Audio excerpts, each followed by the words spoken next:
from Fred Phelps to the Kinsey Six. The best of the best from Central Kansas and beyond. We do it all.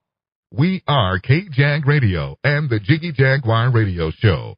Log on to JiggyJaguar.com and KJAGRadio.com for more. I'm Jiggy Jag, Count Jigular from KJAGRadio.com. Check us out on the internet at KJAGRadio.com and like us on Facebook at Facebook.com/KJAGRadio. Jim Gilley recently opened his new exhibit at the Hutchinson Art Center, From Mild to Wild, is currently on display till January 4th. We want to thank our good friends at the Hutchinson Art Center for allowing us in there to talk to Jim. Let's go look at some of his paintings and talk to him right now.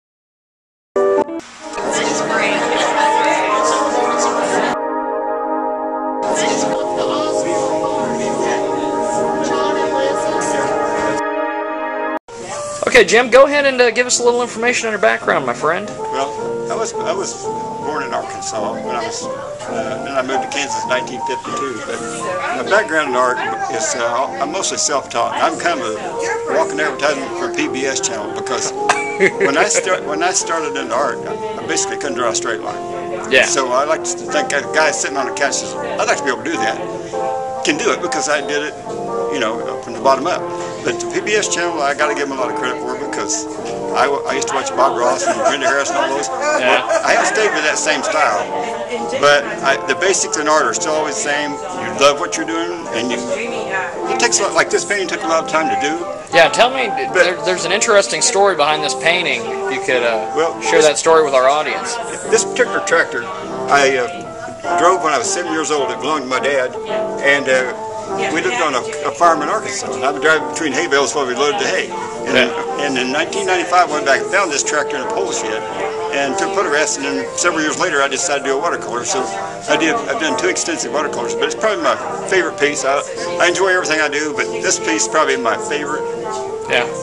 Well, I noticed you've got some lighthouses and some other things.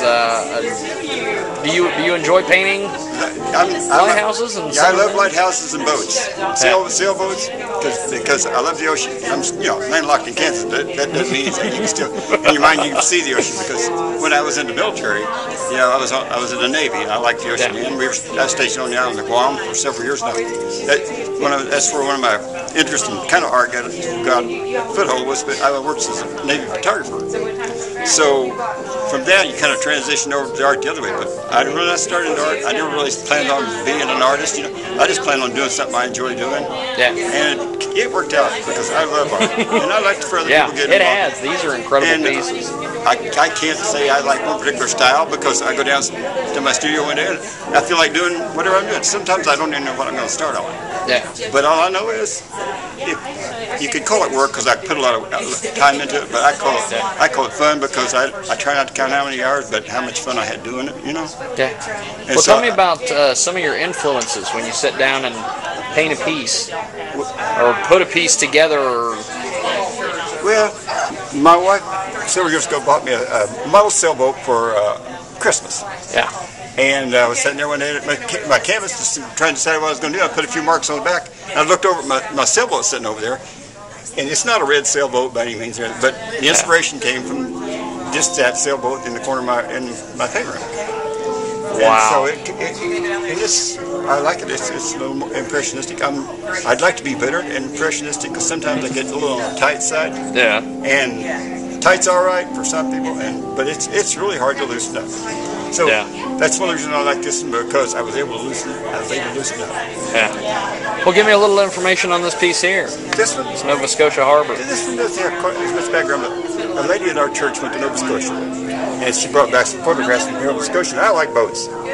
So I adapted different things in the painting. It's not copied photograph. Yeah. You know? But I like the boat and all that, so I did the boat. And a friend of my daughter's who lives in Florida loves pelicans. So I called her up one night and said, email me a picture of a pelican. I said, I think I'll stick a pelican on that boat. so that's how I put that. Is really cool. That's how I put that is some detail. She saw the card the other day and she said, I think that's my pelican. but it's the enjoyment of the boat part. Well, tell us about some of the acrylics and some of the different. What is your preferred, I guess, style of painting? Is it acrylic or? I use acrylic more than anything else. Yeah. I like watercolor, but sometimes because of time constraints, I shortcut and do acrylics. But I like the watercolors.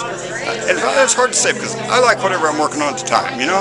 Yeah. I get on oil painting. I said, boy, I love oil painting. You know, I love oil painting. So I get over on acrylics. I said, boy, I love acrylics. But now I've got into using liquid acrylics, and it's kind of like a crossover between watercolor and acrylic. Yeah, liquid acrylic. Yeah. A crossover between acrylic and watercolor. And it's really nice to work with because it's kind of get a little more transparent and all that. So I like that. But for me to say I got one particular style, I don't. The only thing I don't want to do is paint anything that's dark. As far as doesn't make. Yeah, everything's real bright and happy and make you feel good. It should make you feel a little bit good, you know, because one of the reasons I do it is to feel good. Yeah. You know. So I've enjoyed it that way. Well, tell us about some of the next pieces that you've been working on or have worked on. Well, recently. The barn that I opened one of the I did. Yeah. That's a barn. One of my favorite barns from down in Chautauqua County.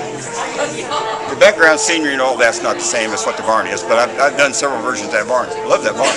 I got to go in there someday. But I enjoyed every minute of that stuff. I can't say any painting in here that I really didn't enjoy doing, but some of them are a little more different. A really fun one to do because it's done with textured glass.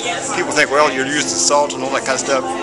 But I have a textured glass and I pour paint under it and dry it and move it around and then put several layers on it. And it gives it a nice lacy effect. Yeah. The reason I said go with the flow is because basically once you pour the water under there, you got to go with where it goes. But it's nice because you can watch the paint move under the glass. It's almost like your work it comes alive a little bit. Wow. It's great. But sometimes you get clinkers. You know, there's no way. It just turns it. But every once in a while, like I said, you put on enough paint, sooner or later you get a picture. So yeah. But I have fun with this because I watch it dry and I go down about every 20 minutes and watch it dry and see what it's doing, you know. Well, wrap it up here and tell me about the horses behind you. This was called pulling together. It's a water medium, but the horses themselves are all watercolor, and the background is acrylic. And originally it was a light background, but I went back in to darken the background. But these horses I saw at a parade in Yoder, Kansas. Oh yeah, and I thought it was a good combination. But I enjoyed doing the watercolor part of it because it was a major challenge doing that size watercolor. Yeah. This part of what I like about painting is it's like playing billiards with light. You know, you do this, see what happens when you do this. And this. So I like that. I like that part. Well, that's cool. I like the problem-solving part of the curiosity part of art. There's a lot of problems in the world I can't solve answers to, like, you know, world problems. But when I sit down to the canvas, I go into the canvas and I enjoy being there. Yeah. And sometimes I get stuck and my wife bails me out, you know. But I like to think I go into a painting and paint my way out. But there's a lot of people in the world that are really good artists, but they don't enjoy it. Yeah. And I say, don't do it. But there's people sitting on the couch like I did that walked by a painting and say, I wish I could do that. And all I can say is, when I started, I would look at one little tiny piece of painting, no matter who did it, and say, given enough time, I can do that. And then you put that together in your mind, and pretty soon you get where you transition better into doing bigger pieces and all that. But as far as starting out saying, I'm going to be an artist, it didn't happen. I thought I'm doing something I enjoy doing. Good stuff. Well, Jim, I appreciate you making time for us today. This beautiful art. How long is this on display here at the Hutchinson Art Center? It's on display till January 4th. So I appreciate the interview. Definitely.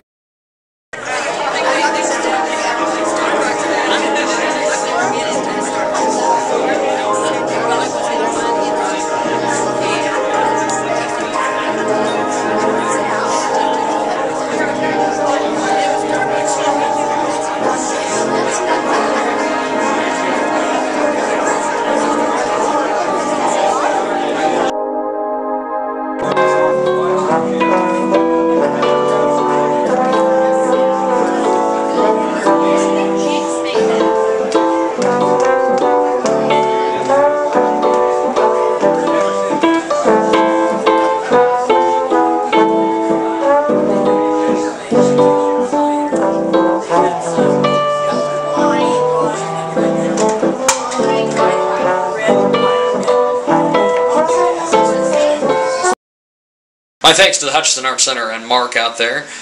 January 4th is going to be the last day you're going to be able to see From Mild to Wild. So go check out Jim Gilley out there at the Hutchinson Art Center. Great art on display from now till January 4th. I'm Jiggy Jag from kjagradio.com. Check us out on the internet at jiggyjaguar.com. Appreciate it. Thanks for watching.